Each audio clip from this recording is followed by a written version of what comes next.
아이고 할렐루야. 네, 우리 오늘 말씀은 고린도전서 12장 1절에서 13절 말씀입니다. 제목은 여섯 번째. 네, 여섯 번째 안 나오네. 조금 있다가 말씀도 조금만 있다가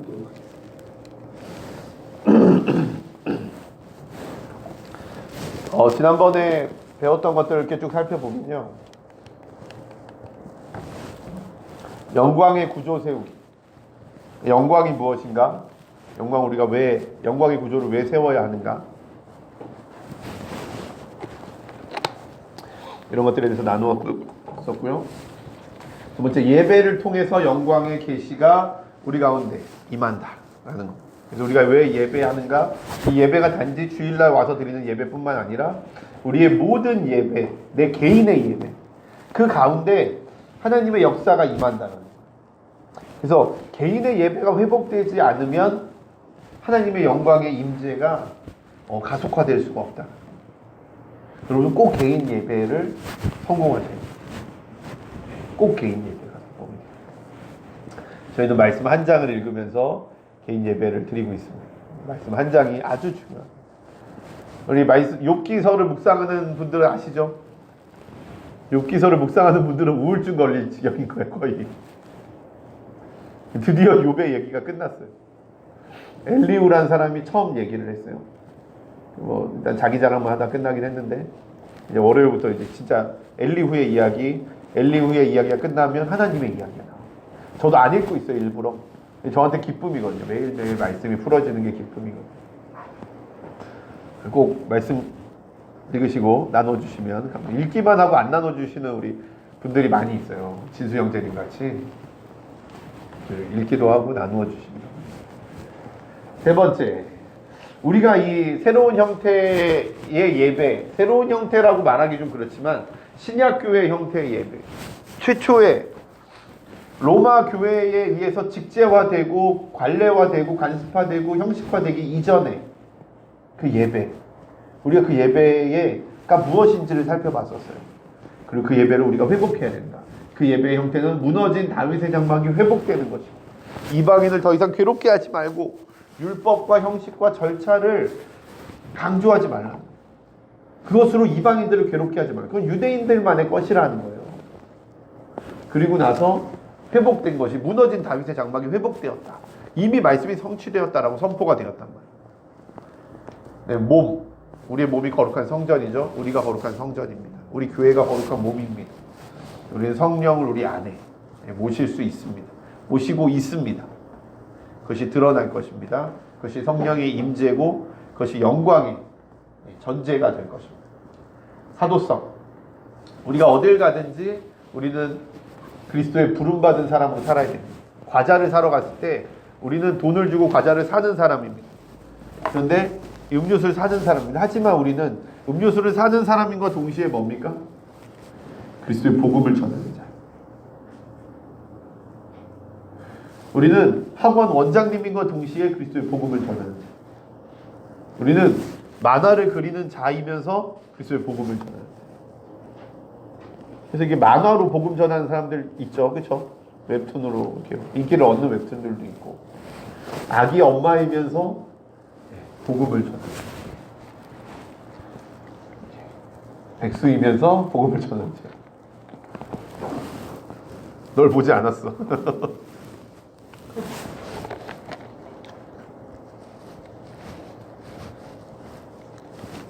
갑자기 생각난 건데, 이런 얘기하면 안 되는데, 전도사가 뭘 안 하죠? 전도사가 제일 못하는 게 전도를 제일 못하는 거예요. 제가 교육전도사 할 때 전도를 했어요. 교육전도사가 전도를 했어. 안산 사는 교육전도사가 안양에 있는 사람들 전도를 했어요. 그랬더니 사람들이 너무 신기하게 나를 보더라고. 누가 전도했어? 전도사님이. 그랬더니 아무도 말을 안 하는 거야. 저도 두 사람밖에 못했어요. 두 사람밖에 못했는데, 전도사가 전도하는 신기한 모습을 봤다고 얘기를 하더라고요. 제일 못하는 게 전도. 이 사도성입니다. 우리에게는 단지 사람, 그냥 다른 책이 아니라 그리스도의 복음을 전하는 영광의 사역자라는 정체성입니다. 아멘. 어디 가는 정체성을 막 뿌리고 다니셔야 돼요. 그때 이 목표가 뭐라 그랬어요? 이 영광의 구조 세우기의 목표는 영광이 우리 가운데 임하는 거예요. 그때 영광이 우리 가운데 임한다라는 거예요. 오늘은 영광의 구조 세우기 6번째. 한번 읽어봅시다. 시작. 성령의 이끄심과 영광의 사역자. 네. 고린도전서 본문 1절에서 13절까지 같이 읽겠습니다. 시작.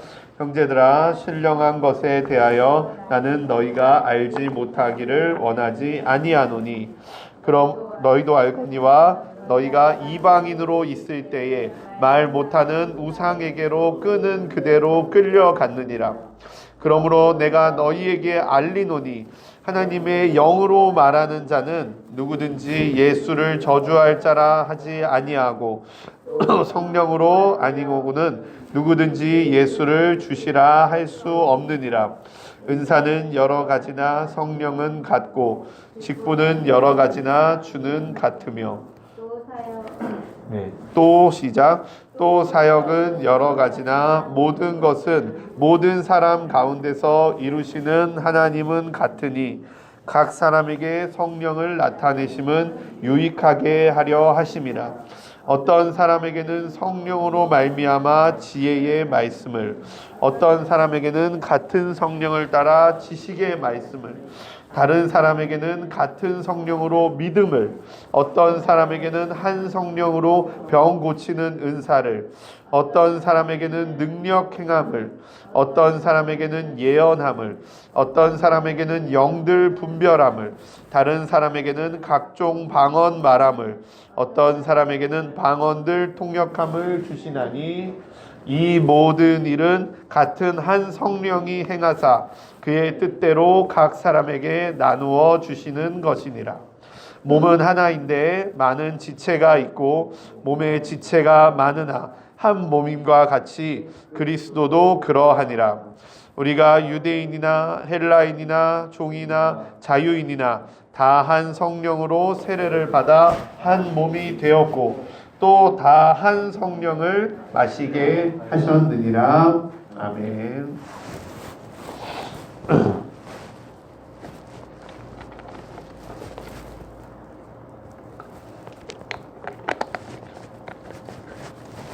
아멘.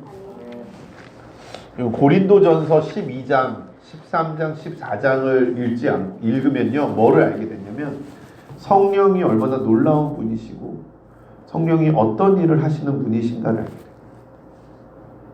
지금 우리가 한국 교회들에서 이 성령에 대해서 이야기하지 않는 데에는 두 가지 이유가 있어요. 첫 번째는 성령을 잘 알지 못하기 때문에. 성령을 잘 알지 못하기 때문에 성령의 일하심이 멈췄다고 이야기합니다. 왜? 내가 모르니까. 내가 모르니까 역사 언젠가부터 멈췄다고 생각하는 거예요. 이걸 성도들에게 가르쳐야 돼요. 여러분 오늘 말씀을 이야기하는 거예요. 성령이 아니면 누구든 예수를 주라고 고백할 수 없다고 이야기하고 있어요. 여러분이 예수님을 나의 주님이라고 고백한 적이 있다면 여러분 안에는 성령이 계시는 거예요. 여러분 성령이 역사하고 있는 거예요. 그런데 그 성령의 역사하심이 거기까지만이라고 생각하는 거예요. 두 번째는 성령을 무서워해서. 성령을 몰라서 성령을 무서워해서. 왜? 성령의 역사가 나타나면 그걸 내가 감당할 수 없기 때문에 무서운 거예요. 모르는 일들이 내 안에서 계속 일어나면 내가 겁이 나는 거예요. 그렇지 않습니다. 성령은 자유롭게 풀어놓아요. 성령이 우리 안에 자유롭게 역사하도록 우리를 성령 안에 풀어놓아요. 그 성령의 사람이 있었습니다. 그게 바로 바울이었습니다. 바울은 자신이 영광의 사역자라고 이야기합니다. 자, 읽지는 않을게요. 굵은 글씨 보면 새 언약의 일꾼, 율법 조문 오직 영으로, 영은 살리는 것, 율법 조문의 직분도 영광, 영의 직분은 더욱 영광, 의의 직분은 영광이 더욱 넘칠 것이다. 길이 있을 것은 더욱 영광 가운데 있느니라. 바울은 영광의 사역자였습니다. 바울은 영광에 대해서 이야기했습니다. 바울은 그 영광이 우리 가운데 있다고 이야기했어요. 바울은 그 영광을 우리가 맛보아야 한다고 이야기했어요. 우리가 반드시 경험해야 된다고 이야기했어요. 우리에게 비추고 있다고 이야기했어요. 우리가 교회에서 들어야 되는 이야기는 바로 이런 이야기예요. 교회에서 윤리에 대해서 이야기할 필요가 없어요. 그건 도덕 시간에 다 배우는 거예요. 성경은 영적인 질서와 영적인 원리에 대해서 이야기하는 거예요. 그게 뭐냐면 바로 영광이 우리 가운데 임하고 있다는 거예요. 영광이 우리의 삶을 바꿀 수 있다는 거예요. 영광이 무엇이냐? 우리 여러분, 여러분 조금 더. 영광이 무엇이냐? 여러분 우리 했잖아요. 구약은 영광은 하나님의 모습이에요. 하나님의 본체. 그래서 구약에서 영광을 이야기할 때 세 가지로 나오는데 구름 기둥과 불 기둥을 딱 대놓고 영광이라고 이야기하고요. 두 번째가 영광의 흔적들. 그리고 마지막에 영광의 본체란 말이에요. 네. 우리가 주의 영광을 내게 보이소서라고 얘기할 때 이 영광은 우리가 하나님을 보기를 원합니다. 우리가 하나님을 만나기를 원합니다. 이게 영광이란 단어다. 우리에게는 영광이 필요합니다. 신약적으로 이 영광은 우리에게 드러났어요. 그게 뭡니까? 그게 예수 그리스도. 사람들이 영광을 보았어요. 영광을 보았을 때 무엇을 알았어요? 독생자의 영광. 아버지의 독생자의 영광이요 은혜와 진리가 충만하더라. 그 하나님의 모습을 발견하게 된 거예요.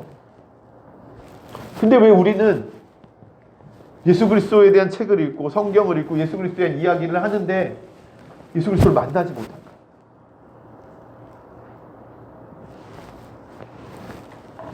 영광이 우리에게 어떻게 드러날까요? 이게 영광이 드러난다라는 거예요, 여러분. 저도 요즘에 좀 정리가 되는 거예요. 이제 더 막 정리가 되는 거예요. 아, 영광이 예수 그리스도지. 근데 우리 예수 그리스도의 성경을 맨날 읽잖아요. 복음서를 읽잖아. 예수 그리스도에 대한 설교를 듣잖아. 근데 이게 내가 그 설교를 들어서 예수 그리스도를 만나지를 못합니다. 예수님이 내 삶에 어떤 변화도 일으키지 못하는 거예요. 그래서 예수 그리스도 이름에 능력이 없구나 라고 생각을 합니다. 그런데 이 영광은요 반드시 성령의 임재를 통해서 드러나게 되어 있어요. 아멘? 이게 중요해요.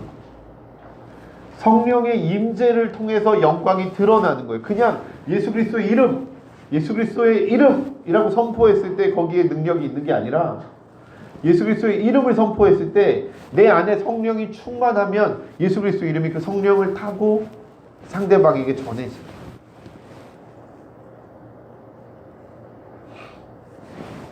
하나님이 한 1년 정도부터 계속 저한테 놀라운 변화들을 이렇게 보여주세요.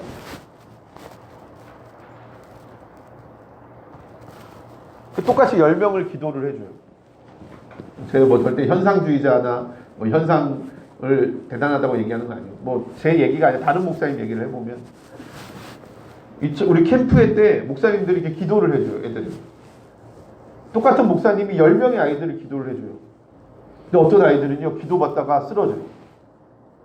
근데 어떤 아이들은 기도받다가 막 갑자기 울기 시작해요. 어떤 아이는 기도받으면 갑자기 막 통곡을 해요. 어떤 아이들은요 가만히 있어요. 아무 변화가 일어나지 않아요. 기도해주는 사람도 똑같고 기도할 때 선포하는 예수 그리스도 이름도 똑같아요. 근데 어떤 사람들에게는요 이 기도의 능력이 나타나요. 어떤 사람에게 기도의 능력이 나타나지 않아요. 어떤 사람은 기도를 받으면 예수님을 알게 돼요. 하나님을 느끼게 돼요. 근데 어떤 사람은 기도를 아무리 받아도 아무것도 느끼지 못해요. 왜 그럴까요?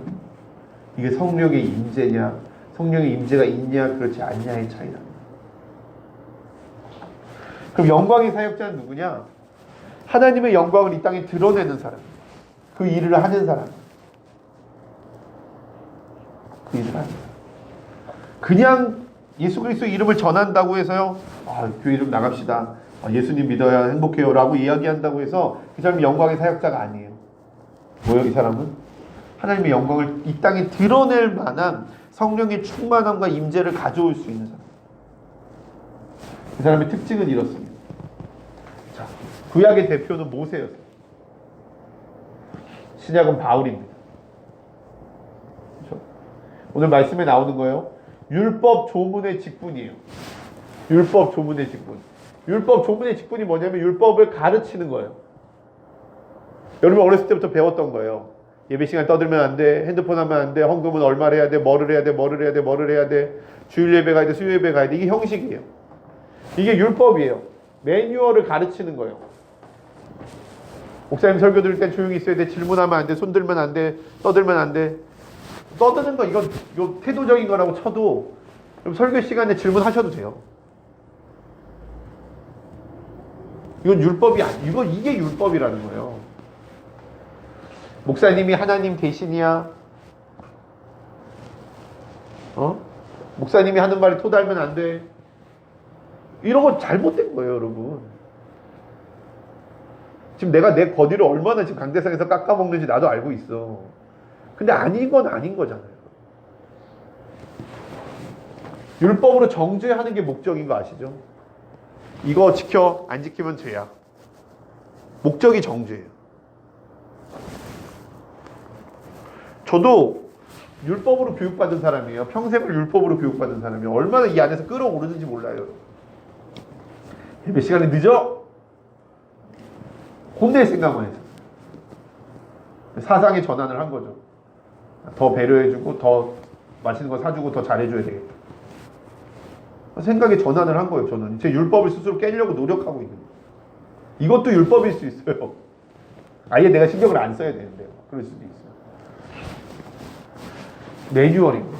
11시에 꼭 와야 돼. 안 오면 큰일 나. 그리고 영광이 어떤 영광이었어요? 모세의 얼굴에 사라질 영광이었어요. 모세가 하나님을 만나고 왔어요. 하나님의 본체를 보고 왔는데 얼굴이 광채가 나는 거예요. 우와, 광채가 막, 우와. 근데 사람들이 거기서 그 영광을 보고 무서워서 어떻게 했어요? 덮어버렸어요, 수건을. 제발 얼굴 좀 가려주세요. 이 수건이 우리 수건은 아니잖아요. 이 수건은 아니에요. 그 덮개를 덮어버린 거예요, 덮개를. 천으로 덮개를 덮어버린 거예요. 이 영광이 사라지지 않았었어요. 쉽게 사라지지 않았어요. 다시 하나님한테 갈 때까지 사라지지 않았어요. 다시 사라질 영광이. 그런데 이 영광의 사역자, 이 신약의 영광은요, 바울은요, 어떤 사람이었냐면 영의 직분을 가진 사람. 영의 직분을 가진 사람. 육의 직분을 가진 사람이 아니라 영의 직분을 가진 사람. 이걸 다른 말로 의의 직분이라고 이야기한다고요. 오늘 말씀에서. 의의 직분은 뭐냐면 예수 그리스도를 믿음으로 구원을 받는 거예요. 의롭다함을 받는 거예요. 그러니까 이 영광의 사역자가 가면 어떤 일이 일어나냐면 옛날엔 이 율법의 사역자가 가면 진수 너 옷이 정장이 아니야? 너 죄졌어. 어디 감히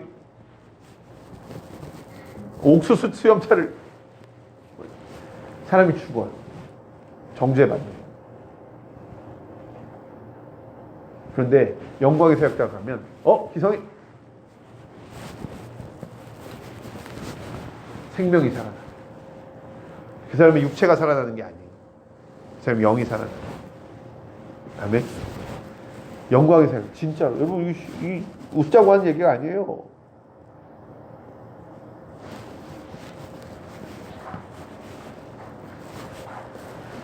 이 영광의 사역자는 뭐의 인도하심을 받아요? 여러분 이게 오늘 하고 싶은 핵심이에요. 성령의 인도하심을 받아요.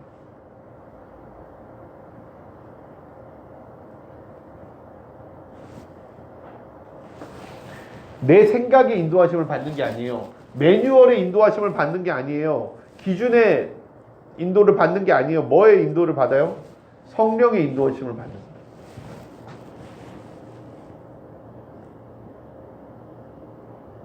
성령이 나를 이끌어오는 거예요. 여러분 주변에 여러분 친구들 중에 힘들다는 친구가 있으면 같이 가서 예배를 드려주세요.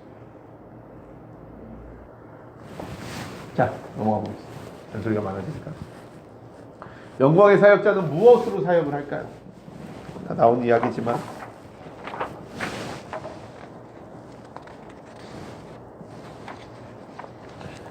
자, 말씀을 한번 읽어봅시다. 여러분이 한 절, 제가 한 절. 여러분부터 읽겠습니다. 시작. 형제들아, 내가 너희에게 나아가 하나님의 뜻을 전할 때 말과 지혜의 아름다운 것으로 아니하였나니 내가 너희 중에서 예수 그리스도와 그가 십자가에 못 박힌 것 외에는 아무것도 알지 아니하기로 작정하였습니다. 내가 너희 가운데 거할 때 악하고 우러하고 힘떨어노라. 내 말과 내 전도함이 설득력 있는 지혜의 말로 아니하고 다만 성령의 나타나심과 능력으로 하여 너희 믿음이 사람의 지혜에 있지 아니하고 다만 하나님의 능력에 있게 하려 하였노라. 바울은 똑똑한 사람이었어요.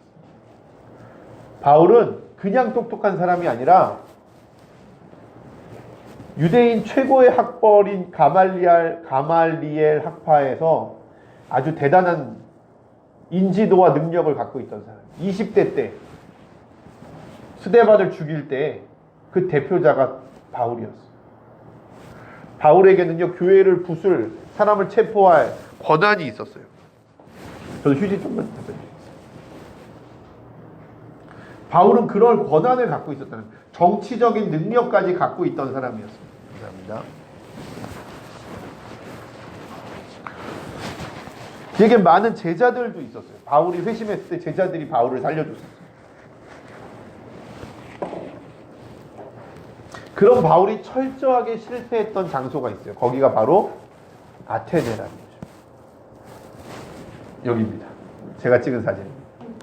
여기에 파르테논 신전이 보이는 이 돌 언덕이 있어요. 여기가 바로 아레오바고라고 하는 언덕입니다. 이 언덕에서 사람들이, 그리스 사람들 할 일이 없어가지고 부자였어요. 진짜 부자였어요, 그리스 사람들. 그래서 일은 노예들이 하는 거였어요. 그 그리스 사람들은 뭘 하냐? 맨날 수다 떠는 게 그 사람들 일이었어요. 그래서 플라톤이 나오고 소크라테스가 나온 거예요. 아리스토텔레스가 나온 거예요. 뭐만 하니까 하루 종일 앉아서 여기서 20년, 30년 동안 얘기만 하니까. 이거 여담인데 플라톤이 지구가 둥글다는 걸 알고 있었어요. 어떤 과학적 기구 없이 눈으로만. 신기하죠? 그리고 뭐 지구 안에 움직이는 게 있다라고 막 그 책 읽어보면 되게 신기한 내용들이 많이 나와요.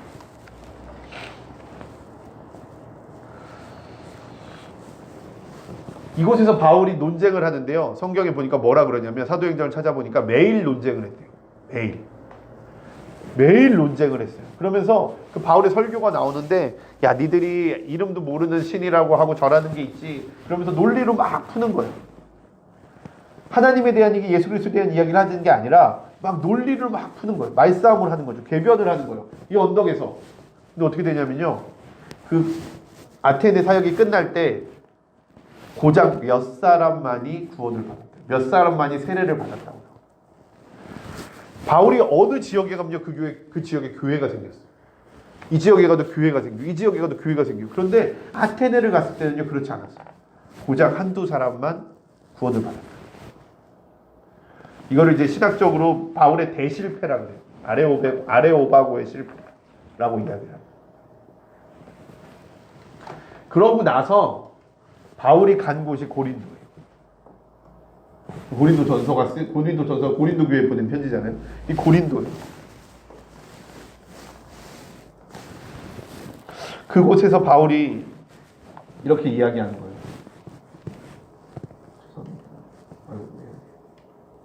4절 5절. 내 말과 내 전도함이 설득력 있는 지혜의 말로 하지 아니하고 다만 성령의 나타나심과 능력으로만. 너희 믿음이 사람의 지혜에 있지 아니하고 다만 하나님의 능력에 있게 하려.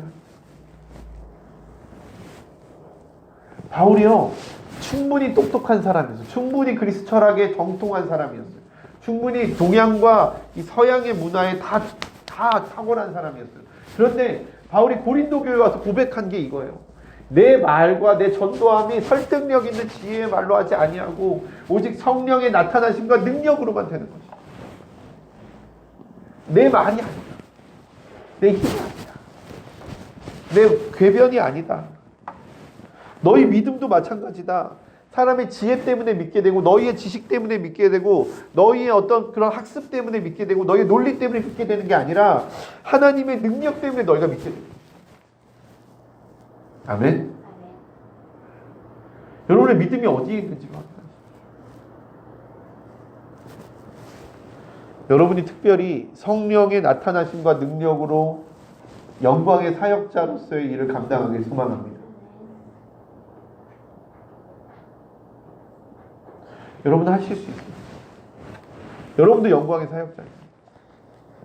우린 다 의의 직분을 가진 자예요. 우리는 누구나 다 성령의 인도하심을 받도록 가르칠 수 있어요. 우리는 예수 그리스도를 믿는 믿음으로 구원에 이른다라는 것만 믿는 사람들이에요. 그걸 알고 있는 사람이에요. 그래서 그 영광은 모세의 얼굴에 사라질 영광이 아니라 예수 그리스도의 영원한 부활의 영광이에요. 이 부활을 직접 만나야 돼요. 경험해야 돼요. 부활하신 예수 그리스도를 내가 봐야 되는 거예요. 그 예수님과 내가 함께 걸어야 돼요. 그 성령의 임재하심으로 그 예수님이 여러분 가운데 들어오는 겁니다. 그것을 느낄 때 여러분은 새로운 믿음과 새로운 삶을 가지게 됩니다. 성령의 나타나심은 다양한 변화를 일으킵니다. 어떤 변화가 일어납니까? 한번 읽어보시죠. 시작. 각 사람에게 성령을 나타내심은 유익하게 하려 하십니다. 이 뒤에 계속해서 뭐가 나오냐면 은사가 나옵니다. 여러분, 성령과 은사와 예수 그리스도의 복음은 분리할 수 있는 게 아니에요. 이건 하나 된 거죠. 성령이 임하면, 성령이 육에 임하면요, 성령이 육체에 임하면 막 떨기도 하고 넘어가기도 하고 쓰러지기도 하고 여러 가지 현상이 나타나는 거. 뭘 떨리기도 하고. 성령이 혼에 임하면 어떻게 돼요? 모르는 걸 알게 되는 거예요. 제가 저쪽에 어디 지역에 가서 기도를 해주는데, 감정의 성령이 임하면요, 여러분, 막 눈물이 터집니다.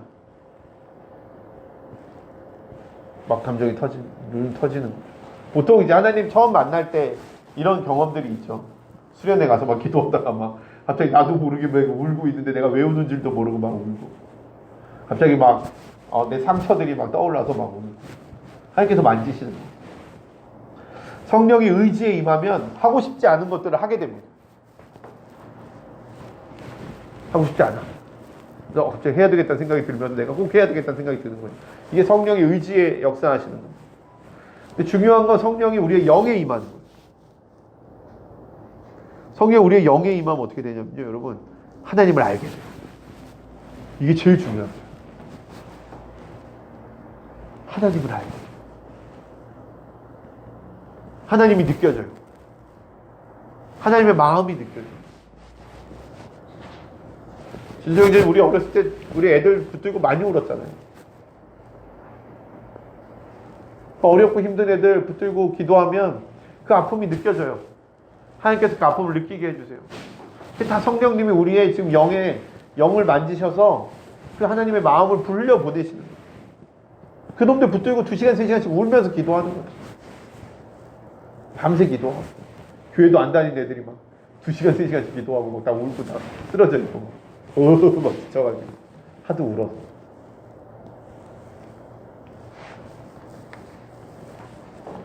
옛날에 조용기 목사님, 옛날에 한창 하나님께서 막 사용하실 때 이분이 이런 얘기를 했어요.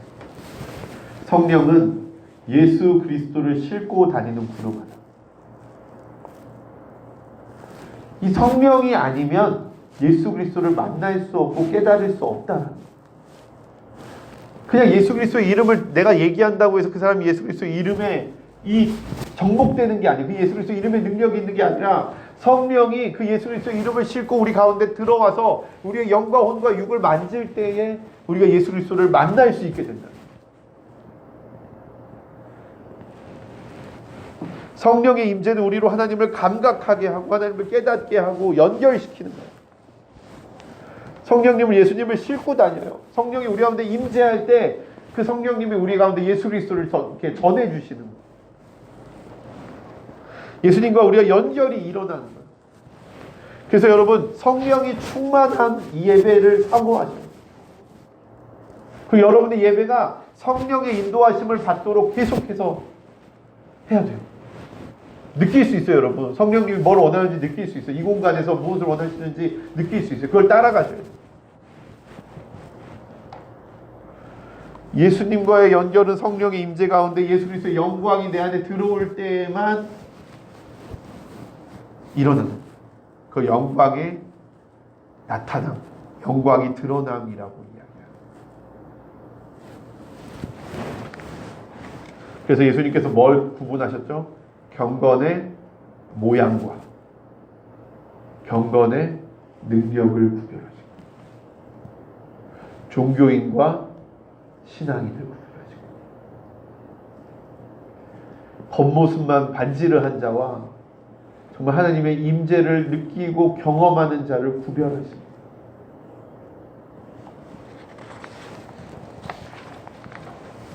두 가지 사역이 있습니다. 대표적인 사역이죠. 바울이 회심할 때 하나님이 다가오셨어요. 하나님 다 찾아오셨어요. 예수님이 찾아오셨어요. 예수님의 음성을 들었어요. 바울이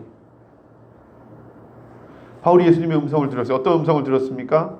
예수님을 만났어요. 어떻게 만났어요? 예수님이 이 몸을 입고 오신 게 아니었어요. 빛으로 오셨어요. 사람들은 소리만 들었지만 바울은 빛을 보았어요.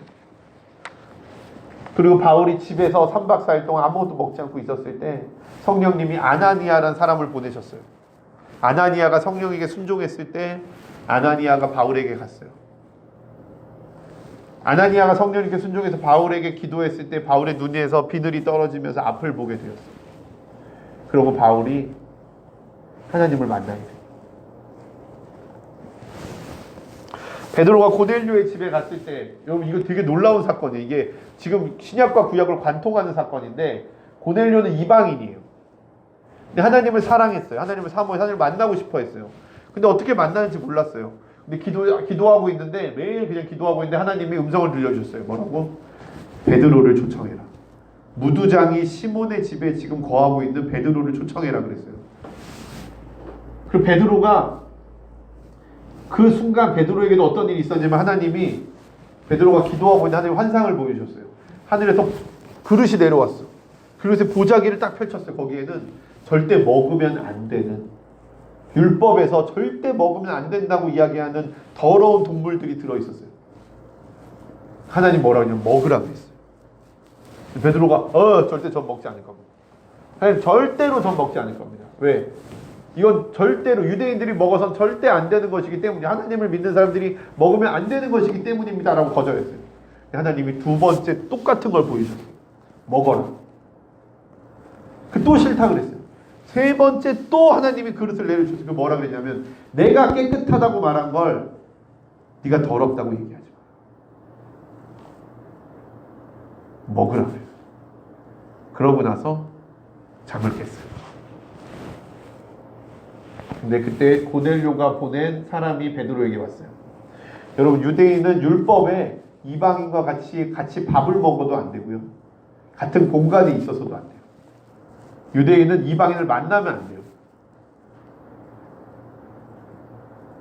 말도 안 되는 소리죠. 고넬료가 초청했을 때 베드로가 어떻게 했을까요? 찾아갔습니다. 찾아가서 복음을 전하고 그곳에 성령을 풀어놓았습니다. 그때 고넬료가 하나님을 만나고 고넬료의 집이 예수 그리스도를 영접하는 놀라운 일이 있었습니다. 신약 시대에는요 더 이상 율법이 힘을 가지지 못합니다. 왜요? 하나님 말씀하셨죠. 내가 깨끗하다고 한 것을 네가 더럽다고 하지 마. 율법 자체가 힘이 없는 게 아니라 성령 앞에서 율법은 순위가 밀리는 거예요. 율법은 어떤 권위와 힘도 가지지 못하는 것입니다. 만약 우리가 성령 안에서 주관하도록, 성령께서 우리를 주관하도록 허락해 드린다면 어떤 일이 일어날까요? 우리가 영광의 사역을 하기 시작합니다. 우리 희준이가 영광의 사역자가 됩니다. 희준이 옆에 있는 사람들이요 하나님의 영광을 보게 될 것입니다. 아멘. 예. 그럼 그때 사람들이 변하기 시작할 거예요. 우리는 사람을 바꿀 수 없어요. 절대 바꿀 수 없어요. 뭐가 바꿀 수 있어요? 하나님의 영광이 사람을 바꿀 수 있어요. 우리는 계속 뭐래요? 우리의 성령의 임재를 초청해요. 우리가 있는 자리에 성령의 임재를 초청해요. 그리고 그곳에 성령님이 그 사람에게 역사하시도록 기도해요. 우리가 하는 게 아니에요. 성령님이 하시는 거예요. 성령의 임재는 우리가 할 수 있는 게 아니에요. 성령님 짠 했을 때 성령님이 나타나시는 게 아니에요. 성령님 이곳에 나타나 주세요라고 초청할 때 하나님이 그 초청을 보시고 그래? 그럼 내가 이곳에 임재해 주지 라고 하고 오시는 거예요. 성령의 임재는 우리가 일으킬 수 있는 게 아니에요. 성령님이 결정하시는 거예요. 그런데 성령께서 주관하시도 우리가 허락해 드린다.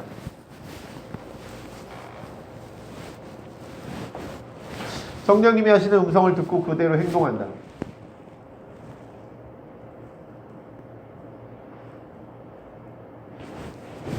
우리 안에 놀라운 일들이에요. 정말 놀라운 일들이에요. 제가 봤을 때 다 소망들이 있어요. 지금 그 마음속에 소망들이 있어요. 여러분 그 소망이 일어납니다. 언제요? 내 노력과 내 의지가 아니라 성령께서 나를 주관하시도록 우리가 허락해 드립니다. 그 몸이 확장되어지고 그 영향력이 확장되어질 것입니다. 마지막. 성령께 주도권을 드리고 그분의 동역자가 되며 권위 안에 머물고 질서를 따라 사역하고 존중을 통해서 서로의 사역을 인정할 때 그리스도의 몸이 세워질 것입니다. 아멘. 여러분이 세워질 것입니다. 우리 교회가 세워질 것입니다. 하나님께서 희망을 주셨어요. 하나님께서 기쁨을 주셨어요. 저희 이 교회에게. 다시 한번 이 워크숍 때 들려주셨던 음성을 하나님께서 회복시켜 주셨어요. 이게 너의 영광이다라고 말씀하셨거든요. 교회가 너의 영광이다. 첫 번째 주신 말씀이에요. 교회가 너의 영광이다. 두 번째, 네 사역이 너의 영광이다. 세 번째, 이곳에 있는 자들이 너의 영광이다. 세 개 말씀이에요. 이 교회가 여러분이 저의 영광이에요. 하나님 보여주신 영광입니다. 여러분 한 명 한 명이 저에게는 하나님이에요. 영광. 웃어. 이 하나님 왜 웃어? 하나님의 모습입니다. 하나님의 영광입니다. 자, 좀 기도합시다. 자, 눈을 감고 고개 숙이지 말고 하도 고개를 숙여서 제가 눈을 감고 그냥 편하게 앉아보세요. 진수 형님 뭐 서셔도 돼요. 서셔도 되고 아니죠. 편안하게 우리 성령을 좀 초청하겠습니다. 성령의 임재를 좀 초청하겠습니다. 제가 어디 가면 이 기도를 꼭 합니다. 우리 특별히 좀 손을 이렇게 좀 앞으로 내밀고 편안하게 무릎 위에 얹어놔도 하나님 임재하시옵소서. 성령님 우리 가운데 임재하여 주시옵소서. 성령님 우리 가운데 임재하여 주시옵소서. 여러분의 입술로 초청하십시오. 작은 소리로 성령의 임재를 초청하십시오. 요 세 가지 제목인데요. 첫 번째만 가지고 하셔도 됩니다. 성령님을 초청합시다. 성령님이 내 안에 일하시도록. 다른 건지 보면서 하셔도 되고요. 성령님을 초청하십시오. 그리고 원하십시오. 성령님을 경험하길 원합니다. 성령님을 만나기를 원합니다. 성령님 우리 가운데 임재하여 주시옵소서.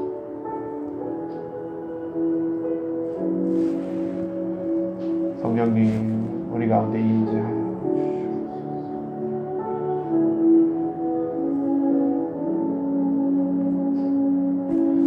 충분히 우리 평안하게 초청하십시오.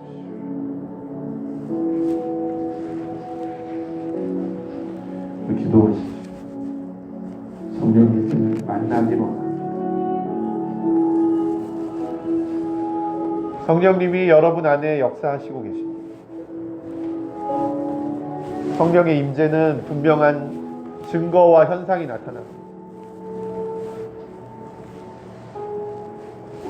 성령님께서 우리를 만지실 것입니다. 제일 중요한 것이 성령의 임재를 경험하는 것입니다. 여러분의 손에 자극이 올 수도 있습니다. 어떤 떨림이나 어떤 전기가 흐르는 것 같은 그런 현상을 느낄 수도 있습니다. 아니, 무엇인가가 내 몸을 계속 돌아다니는 것을 느낄 수도 있습니다. 성령님 이 시간 우리 가운데 당신의 능력을 풀어놓아 주시옵소서.